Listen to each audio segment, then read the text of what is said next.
ngasi ayu pung 3:10 phawba sajibugi 12 pali matungdi 12 palani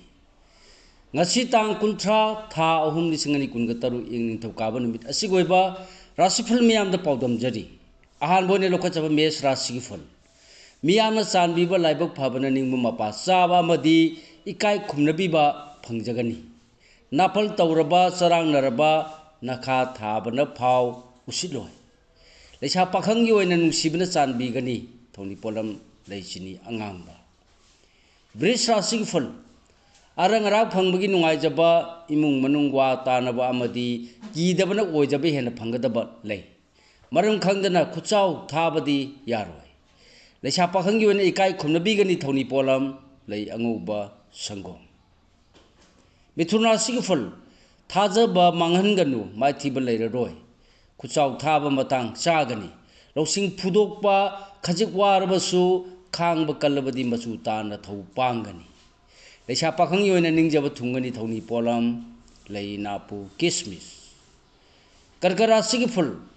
maruma pangi matengna aruba thabaksu pangu haiba lei palam ballan phangbagi nungaijaba su lei khudong chaba manghanganu miwadi lawganu leisa pakhang yoina nungsi maridi hena phai thoni polam lei higo mathangda lokhachaba singara sigful harauba wakhal thokpa khuchau thaba matang chaba laibak phabana henba numini adubu akala thaugi thabaktadi khu sel leisa pakhang yoina wakhan nungaigani thoni polam leisini angangba kanyara sigful ikai khumnabigani thona phudokpa matang chagani hakchang su nungai jagani poram sindokpa haigani adubu yenarabadi mangani leisa pakhang yoina hena sa chaukhinu thoni polam lei higo tulara sigfal paningba thabak singnadana pangba yagani yenaramba koksagani nachana nagi lamda pungning penjagani angambana su hanagum yamna chali leisa pakhang yoina ningba thungani thoni polam lei higo Brisik rasi ful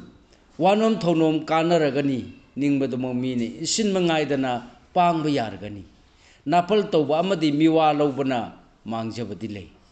leisa pakhang yoina warongna khara pharani thoni polam lei angangba dhanu rasi ful mingsat